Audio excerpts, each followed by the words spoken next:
سالم في مركز سي سالم. احنا ماشيين على الطريق بالصدفه لو الشيخ محمد، لقينا مشروع جميل عامله شاب جميل ما استناش له وظيفه عملها، وبنناشد الشباب ان هم يشوفوا المشروع الجميل والشاب معانا الجميل عصير القصب قبل مجلس المدينه وانت طالع رايح كفر الشيخ. ايه الجمال ده؟ العصير عصير صافي، القصب صافي، وايه مش عليه تلج يا جماعه، حاجه جميله جدا. عرف الناس بيه، بس علي صوتك شويه حبيبي. عرف الناس بيه. حبيبي انا اخوك احمد الصعيدي.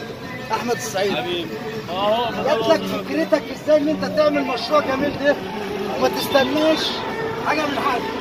والله جبت ايجارات المحلات غاليه ومش عارف ايه، جبت سرسوب وعصيره صغيره وشغلتها عليه. شغلتها عليه تمام. ماشيه معاك حلو. ايوه الحمد لله. الحمد لله. الحمد لله. طبعا احنا شايفين المشروع شغال والراجل شغال اهوت والدنيا تمام، وبصراحه احلى كوبايه عصير قصب، حاجه جميله.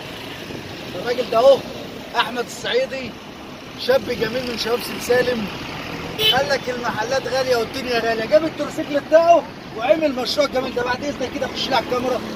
حاجه جميله، حاجه في شغل طبيعي جدا.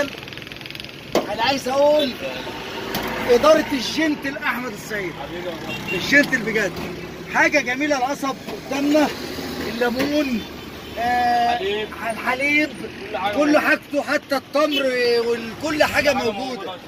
الراجل شغال يا جماعه في مركز سي سالم، شاب من الشباب الجميل. ما قالش هقعد على القهوه، ما قالش انا رايح في مكان معين او ان انا مستني وظيفه او مستني حاجه، لا، عمل مشروعه جميل واشتغل، والشباب والسواقين وجميع الناس بتيجي هنا بتساعده.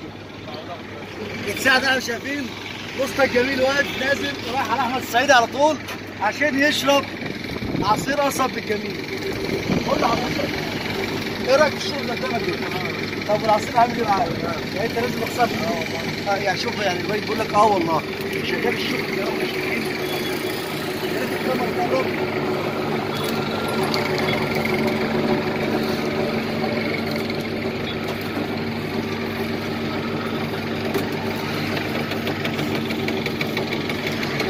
احنا شايفين دلوقتي الشوايين برضه هم حلو نازله، ده تشجيعا عشان الراجل ده اهو شغله كويس. ايه رايك في الشغل ده؟ وشغلك يعني بتشرب كوبايه عصير قصب؟ انا كده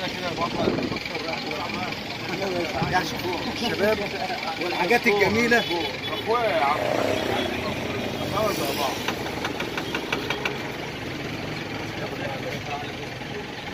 تسلم يا ابو حميد، وربنا يكرمك يا حبيبي ويرزقك ويصلح حالك.